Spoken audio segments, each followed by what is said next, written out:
Asli orang lain, yang kita bilang tuh makanan asli itu, orang lain juga punya makanan asli. Contoh seperti pizza. Pizza kan makanan tradisionalnya orang Itali. Tapi bagaimana mereka mendorong sebagai bagian dari diplomasi pangan. Bagaimana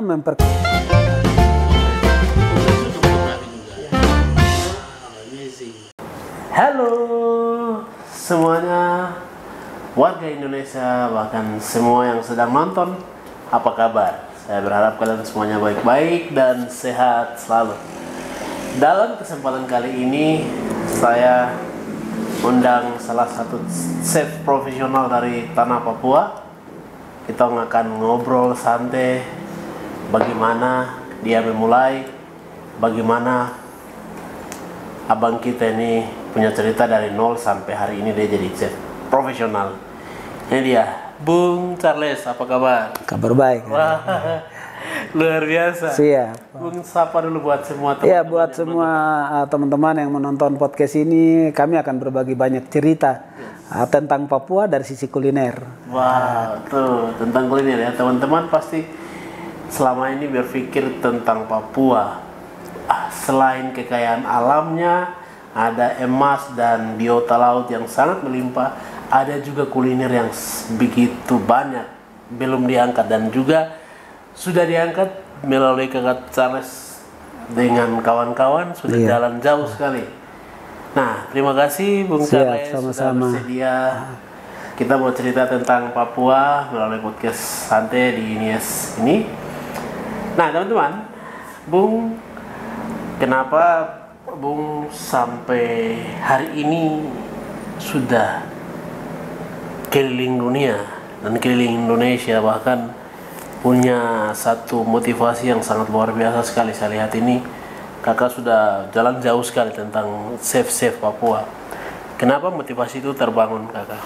Iya, memang awalnya saya dulu sekolah di salah satu sekolah SMK di Jayapura. Sekarang SMK, dulu masih SMKK namanya, Sekolah Menengah Kesejahteraan Keluarga. Dulu juga kami sekolah, memang kondisi laki-laki tidak banyak. Jadi banyak, sebagian besar itu anak perempuan, dan sekolah itu membina anak-anak atau mengajarkan anak-anak biar ke depan mereka bisa berumah tangga yang baik dan bisa membuat pakaian sendiri. Ada beberapa jurusan, ada busana, ada perhotelan, ada tata boga, ada kecantikan, ada beberapa jurusan di situ. Sekarang baru sudah ada jurusan-jurusan yang lain yang ditambahkan di situ. Memang awalnya untuk menjadi seorang chef, sekarang orang panggil chef karena itu yang menjadi keren. Itu karena melihat apa yang dilakukan mama, karena mama dulu masih nona dulu sekolah di sekolah namanya sekolah gadis atau PPS Genyem. Mama sekolah di situ, dulu diajar Belanda bagaimana sekolah untuk mempersiapkan diri menjadi ketika mereka berumah tangga nanti akan menjadi ibu yang bisa mengurus semua, baik urus anak atau mengelola handmade atau produk dari tangan sendiri untuk jadi bagian dari pakaian terus termasuk memasak. Jadi itu yang saya dapat motivasi dari mama, sehingga hal ini saya coba wujud nyatakan dengan melakukan kegiatan-kegiatan memasak setelah belajar di sekolah SMKK tadi, sehingga bisa menjadi seorang juru masak yang notabene selama ini kan kita belajar tentang makanan yang ada di luar. Terus mengelola makanan yang dari bahan mentah akhirnya menjadi satu produk yang bisa disajikan di atas meja. Tapi yang membuat sedikit berbeda karena setelah saya melakukan kegiatan-kegiatan memasak di mana-mana, ada hal yang saya terpikir untuk bagaimana menggarap kembali makanan orang Papua itu sendiri. Karena selama ini kita menganggap bahwa orang Papua dan tinggal di situ tidak tahu apa yang orang makan. Tapi dengan kehadiran kami di sini, bagaimana mendorong itu bagian dari cerita makanan orang Papua. Jadi kami bangsa ini ada di atas tanah ini yang kita makan ini. Nah itu yang kita harus kasih tahu untuk orang lain bahwa ini sudah kita mau cerita apa yang kita punya makanan, itu yang kita mau bagikan ke orang lain bahwa kalau kamu punya rasa, itu kamu punya rasa, kita punya rasa, kita punya rasa. Itu yang saya mau cerita, kita punya rasa, sehingga orang lain bisa merasakan apa yang kita punya rasa. Semua kita berbagi dalam bagian dari diplomasi makanan atau gastrodiplomasi. Wah, luar biasa kakak. Ini rupanya kita membuka kerang air semua keluar. Iya. Iya. Luar biasa kakak. Dan ini kan banyak menu makanan. Kita Papua kan punya menu papeda ya, sagu. Iya. Terus ada, saya lihat kakak ada aktivitas bikin garam hitam. Iya, iya. Ya. Terus saya lihat kakak ada bikin apa ulat sagu. Nah. Nah, kenapa kakak angkat ini barang-barang ini? Karena ini kan bagi orang lain itu kuno. Iya. Tapi kakak terus mempertahankan ini. Apa motivasi kakak? Iya, yang tadi saya jelaskan di awal tadi soal bagaimana menceritakan Tompo rasa. Betul, betul. Jadi pada dasarnya yang kita makan hari-hari di rumah sekarang ini itu kan bagian dari cerita makanan orang lain, cerita pola makan orang lain yang kita adopsi. Dan itu berlaku di seluruh dunia, termasuk yang kita makan hari-hari di rumah. Saya kasih contoh seperti, tong kalau makan kan ada nasi sayur semua di dalam satu piring. Itu kan namanya ready plate atau American plan. Itu metode makan Amerika yang kita pakai semua. Terus kita punya di mana? Di sini tujuan saya untuk mengangkat bagian dari cerita itu, karena kita orang juga tuh punya makan juga beda-beda. Masyarakat di gunung juga akan berbeda pola makan dan pola mengelola. Itu yang perlu saya angkat sehingga orang tahu bahwa oh ternyata kamu orang Papua punya cara makan begini. Ya, termasuk budaya-budaya macam ketika kita berkunjung ke teman-teman di Wamena dari satu, kita pasti bawa hadiah untuk mereka. Mereka akan kasih makanan, macam kasih hipere, kasih di tangan untuk makan, dan itu bagian dari cerita itu. Itulah cerita orang di gunung. Orang di pantai ya mungkin ketika mereka di danau makan, bikin ikan kuah hitam, masak makan, pasti mereka untuk cara duduk makan juga beda-beda. Dan perlakuan ketika putar papeda dalam hiloi dengan pakai hiloi di dalam sempe, atau orang Sentani bilang helai, itu juga punya nilai historikal yang sebenarnya perlu kita angkat. Dan itu yang mendorong saya bagaimana menceritakan rasa kita, bahwa kita ada karena kita hidup di tanah ini. Apa yang ada di tanah ini ya tanaman-tanaman yang ada di sini, itu yang kita olah. Nenek moyang kita mengolah menjadi satu produk makanan. Dan yang menjadi catatan penting untuk saya selama belajar ini, saya mendapatkan berbagai macam pola masak yang ada di Papua. Yang khusus di wilayah gunung seperti ini, wilayah selatan Papua seperti ini, wilayah pantai utara seperti ini. Itu yang perlu kita bagikan ke teman-teman yang menonton podcast di malam hari. Wow. Kakak, di Papua ya, kakak sudah keliling Papua hampir. Dan saya lihat yang paling disukai oleh wisatawan luar yang kakak diundang kemana-mana itu apa? Iya, Papua memang eksotis dengan beberapa tempat yang memang punya nilai budayanya sendiri, didukung dengan kondisi alam yang memanjakan mata mereka. Nah, seperti tempat-tempat di Lembah Baliem sendiri, entah di daerah Bema, ke daerah Tangma sampai ke arah Yaukimo sana, terus ke Asmat sampai ke Asmat Darat, daerah Korowai, Kombai dan Kobajab, terus berputar lagi ke wilayah pesisir, mulai dari Jayapura sampai ke Sorong sana, dengan mereka punya kontur dengan nilai alam yang disesuaikan dengan kehidupan mereka. Nah, begitu itu yang membangun bagaimana kita bisa memetakan cara-cara memasaknya itu. Karena itu yang menjadi bagian dari informasi-informasi pariwisata yang perlu kita sampaikan ke tamu-tamu yang berkunjung. Karena mereka pada intinya mau datang melihat orang ini hidup bagaimana. Kehidupan kita hari-hari itu yang menjadi daya tarik kunjungan mereka, daya tarik wisata untuk mereka berkunjung. Contoh di Wamena, mungkin mereka akan tidur berbaur dengan keluarga di Pilamo, dan itu juga akan di Honai akan bagi-bagi. Mungkin untuk perempuan sendiri, dan itu yang menjadi catatan mereka. Kok di sana kita tidak? Di Eropa sana atau mungkin di Jayapura tidak, karena kita beda. Walaupun satu pulau, tapi kan punya dasar dan tatanan budaya akan beda-beda.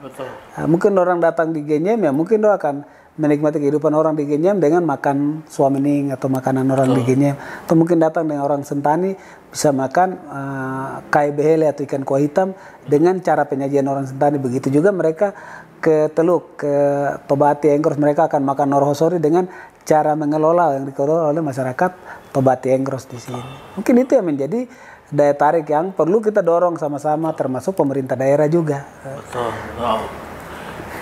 ini sangat luar biasa sekali kakak. Saya pikir dengan perkembangannya zaman sebenarnya nih ada nilai-nilai yang sangat mahal, potensi yang sangat bagus nih semakin hilang. Iya. Dengan arusnya masakan yang serba Eropa ya, Amerika yang kakak bilang ini. Dan untuk terus menyuarakan ini, langkah-langkah apa yang kakak buat? Iya. Tentang masakan-masakan dari Papua. Yang pertama bagaimana kita mendata dulu, mendata buat ceritanya juga dari setiap makanan, karena yang mahal itulah storytellingnya, cerita dari makanan itu sendiri. Dan sebenarnya itu yang kenapa mendorong saya untuk selalu harus mendorong makanan-makanan lokal. Nah, karena kita ini dibanjiri dengan arus makanan yang sangat besar. Dua ditambah dengan penjajahan pola makan yang dari dulu. Karena dulu kan program pemerintah juga banyak melakukan hal-hal yang mendorong masyarakat sehingga mereka bisa tidak kekurangan pangan. Tapi ada hal-hal yang menurut saya harus diproteksi ulang. Contoh macam program dulu zaman presiden-presiden yang lalu, swasembada beras. Itu kan semakin banyak. Dengan begitu makanan lokal akan hilang. Makanan lokal akan hilang. Dengan sendirinya terjadi pola penjajahan pangan menurut saya. Dan itu sangat lama. Karena dari apa yang saya belajar dan informasi bahwa ternyata tanaman-tanaman yang ada di Indonesia yang menjadi sumber pangan utama itu ternyata juga masuk dari luar. Dan contohnya seperti beras. Beras dulu datang dari Kilimanjaro, turun ke Nepal, India sampai ke Cina, ke Vietnam, baru ke Indonesia. Itu perjalanan beras dan itu menjajah kita lama. Jadi bukan jajah dalam bentuk fisik saja, makanan juga bagian dari penjajahan. Dengan ekspansinya makanan-makanan luar juga masuk, termasuk McD dan yang lain-lain, KFC segala macam, akhirnya merubah pola konsumsi orang Papua itu sendiri. Dengan begitu kita juga akan merasa bahwa sesuatu yang dari luar lebih baik, yang makanan yang di sini dianggap kampungan atau kuno. Padahal itu jati diri kita. Kita hadir karena ada sagu, kita hadir karena ada keladi, kita hadir karena ada betatas, dan itu yang membentuk karakter kita. Jadi saya pikir juga akan berimbas pada gen dari tanaman itu. Jadi khusus mungkin kita di pantai ini cocok itu makan sagu, orang di gunung cocok makan betatas. Tugas kita untuk mengangkat itu sehingga orang di tanah ini ya kau mau makan betatas kah sagu, karena itu bagian dari kebiasaan makan kita di Papua. Betul. Wah, luar biasa kakak. Saya ada lihat kakak punya aktivitas garam hitam. Coba kakak cerita dulu. Iya, garam hitam itu sebenarnya cerita luar biasa dari tanah Papua. Cerita luar biasa dari Lembah Balim yang berkembang kemana-mana. Saya juga waktu itu sempat belajar bagaimana mereka dijiwika untuk mengelola garam hitam dan apa-apa yang mereka persiapkan di situ. Dan itu yang membuat saya mendorong bahwa garam hitam ini punya nilai. Kita hidup di kota, hidup di dunia yang semakin maju, tapi kok masih ada hal-hal yang Tuhan titipkan sebagai bagian dari keunikan, bagian dari kekuatan kita untuk bisa bersuara bahwa kita ada.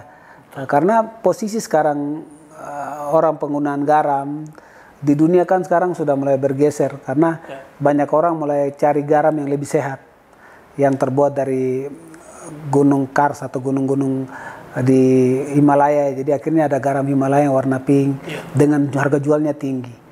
Nah, kenapa kita di Papua tidak bisa garam hitam kita bisa jual dengan harga yang punya nilai fantastis? Karena teknologinya ya ditemukan oleh masyarakat Lembah Balim sendiri dan semua orang di gunung. Ada beberapa tempat yang menjadi sumber air garam. Dan Tuhan adil untuk akan hal itu. Kenapa dia tidak taruh di pantai air laut banyak jadi air garam di situ? Ini dia taruh di gunung. Nah, jadi orang biasa bilang garam dari gunung, kah itu tidak ada garam dari laut, kah itu saya bilang orang Tuhan titip hal yang punya nilai yang lebih mengena kepada mereka bahwa kalian di sini, kalian masak, kalian akan menggunakan ini sumber air ini sebagai sumber air garam. Yang menjadi catatan bahwa mereka punya teknologi untuk membuat jadi garam batu. Mereka mengelola untuk bisa digunakan dengan berbagai macam cara teknologi mereka, dan menurut saya itu keren. Betul. Walaupun mereka di pedalaman sana. Betul. Saya lihat waktu kecil tuh saya masih rasa kan. Bungkus dalam pisang. Baru ikat baru di tempat. Naik di puri atas atap. Dong asap dia. Jemur dia. Dan itu menurut saya keren. Dan teknologi itu yang saya adopsi sebagai garam hitam, saya ambil dan saya pakai di pantai. Orang di pantai ini kan pohon bobo itu, pohon bobo atau yang biasa bikin dari jenis nipa. Nipa itu kan biasa pakai bikin minuman keras. Dia pelepah itu sampai belajar di suku Iwaru di Sorong Selatan, mereka pakai bikin garam untuk masakan. Mereka ambil dalam itu, isi ke dalam sayuran, ketika mereka masak itu yang orang makan. Jadi sumber garamnya dari situ. Tanaman itu dia kan hidup di air payau, antara air laut dengan air tawar. Nah, dia menyerap itu sebagai sumber garam di pelepahnya. Pelepahnya itu tuh yang dipakai oleh orang-orang di Sorong Selatan sana untuk sebagai pengganti garam. Mereka tidak ambil langsung dari air laut karena daerah air kan banyak sungai. Ya, sungai dan notabene juga air kurang bagus untuk produksi garam. Karena kita tidak bisa punya teknologi bikin garam seperti mereka di gunung, khususnya mereka yang di pantai. Walaupun kita di pantai semua dengan hasil dari laut, tapi kita tidak punya kemampuan bikin garam. Betul. Karena kita hanya mengambil air laut dicampur dengan makanan yang kita masak. Nah, yang biasa masyarakat Lembah Balim kerjakan dengan memasukkan kulit pisang atau pelepah pisang ke dalam air, mereka jemur kering baru dibakar lalu dipakai air untuk bikin jadi garam yang nanti dibungkus. Itu yang saya adopsi ke bawah. Jadi dan itu yang kita bikin jadi garam hitam kan. Nah, jadi memadukan bagaimana kekayaan alam, kekayaan intelektual masyarakat di Papua untuk membuat jadi satu produk yang punya nilai jual. Itu sudah dia punya produknya sampai di mana? Produknya sudah ada dijual di Tokopedia, di beberapa kemarin juga waktu kita ke beberapa event di Belanda, di Itali juga kita jual di sana dan itu menjadi nilai tersendiri. Jadi dan kita juga jual dalam stok yang tidak banyak. Jadi akhirnya banyak orang pingin cari dan pingin menjadi bagian dari kolektor-kolektor koleksi garam untuk para kolektor garam. Bung, saya penasaran kenapa kakak bikin nama Jungle Chef? Itu ceritanya kok bisa kakak bikin nama brand itu, keren sekali. Iya, jadi Jungle Chef ini sebenarnya sudah lama lahir. Sebenarnya sudah lama ada, mulai dari tahun 97 mulai kerja. 97, iya. Mulai kerja sebagai tukang masak dengan masak untuk tamu-tamu yang berkunjung ke pedalaman Papua, ke tempat-tempat wisata di Papua. Berjalan dari tahun 1997, tapi 2008 baru mulai pikir untuk membuat itu menjadi satu brand komunitas. Nah, dulu kan bikin dan namanya PJCC, Papua Jungle Chef Community. Jadi dulu bikin komunitas untuk membina anak-anak yang ada di on the spot. Di Korowai kita latihan anak Korowai jadi juru masak. Di Wamena latihan anak Wamena. Di Biak, di Serui atau di Raja Ampat kita bagi. Jadi mereka akan mengelola apa yang mereka punya dengan mereka juga akan mengumpul data-data apa yang kita punya nenek moyang dulu makan. Makan apa itu nanti kita olah jadi satu produk atau menu yang mungkin orang barat dong bikin jadi penikuk atau pancake atau bikin dari sagu. Jadi sagu.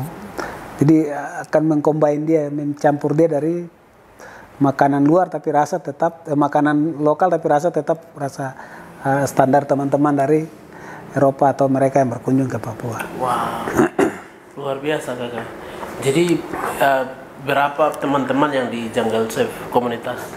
Jungle Chef berkembang sampai di mana? Iya, yang kalau Jungle Chef yang kita bina banyak. Saya rasa khususnya di Jayapura juga ada anak-anak yang tidak punya kegiatan, kita bina di daerah Dok 8, Dok 9, terus di Wamena juga banyak. Jadi total sampai sini mungkin ada sampai 80 sampai 100 orang ada. Wow. Tapi ada beberapa yang sudah bekerja di bidang yang lain, tapi masih ada 1-2 yang konsen dan tetap bagaimana ilmu yang mereka dapat mereka aplikasikan kepada tamu-tamu yang masih berkunjung dengan bergandeng dengan teman-teman dari guide-guide dari travel agent lain.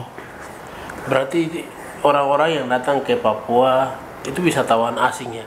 Iya, yang dulu kami urus dari tahun 97 sampai sekarang 97 itu. Sampai sekarang. Itu kan masih setia di. Masih sampai sekarang juga malah nanti rencana bulan November ada tim film dari Australia untuk bikin film lagi di Korowai dan kita mau gabungkan 3 suku.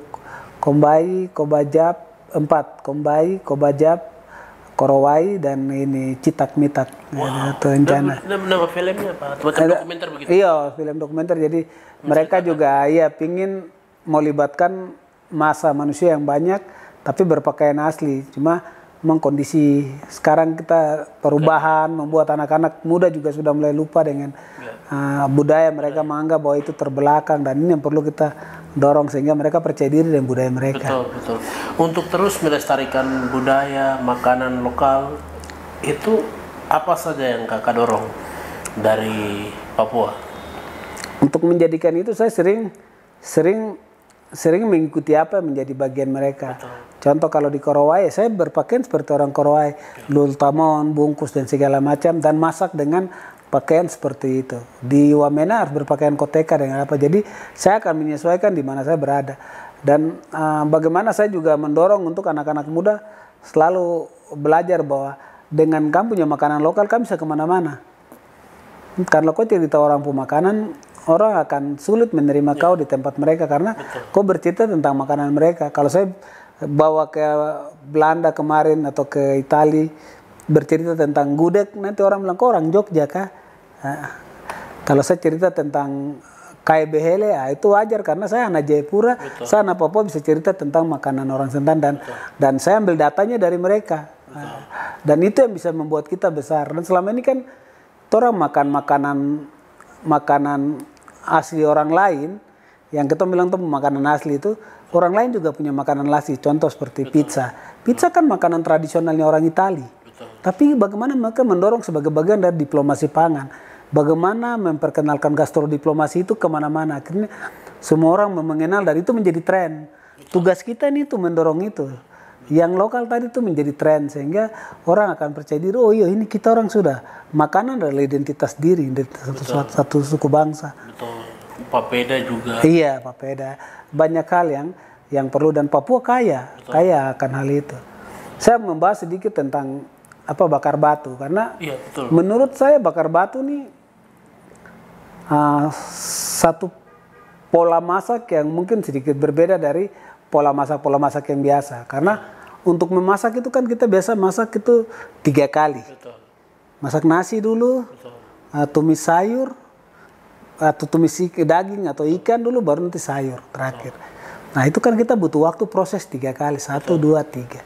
Sedangkan bakar batu tuh 3 proses itu jadi 1. Iya betul. Nah 3 proses jadi 1 karena apa? Orang ini kan tidak punya budaya bikin minyak ini. Benar. Nah mungkin tom budaya bikin minyak ada kan tidak. Betul. Jadi tom punya orang tua itu sudah berpikir maju di zaman itu, walaupun tom bilang zaman batu kah atau zaman kuno, tapi menurut saya keren. Betul. Karena 3 cara itu orang langsung gabungkan jadi 1. Contoh untuk bakar batu kan di bawah harus ada umbi-umbian, segala macam sayuran, nanti daging di atasnya. Nah, karena kita tidak punya daging campur dengan sayuran di atas. Jadi karena kita tidak punya minyak, orang tua sudah pikir dulu bahwa nanti ada daging babi di atas itu, dia punya minyak ke sayur baru ke bawah.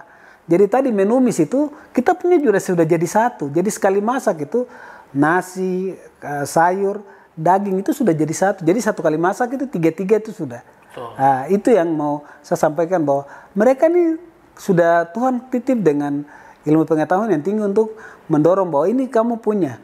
Kamu makan seperti ini karena kamu tidak terbiasa dengan kebiasaan orang lain. Kebiasaanmu itu yang kau perlu angkat. Akhirnya 2018 waktu diundang oleh negara-negara Pasifik di satu hotel di Jakarta, saya buat bakar batu di indoor, bukan di outdoor lagi, dalam hotel Grand Hyatt di Jakarta. Saya buat sesederhana mungkin. Jadi pakai gerabah, di dalam ada batu, sayur sampai dengan daging di atas. Karena fungsinya tadi 3 unsur itu ke dalam. Memang proses bakar batu lamanya pada saat proses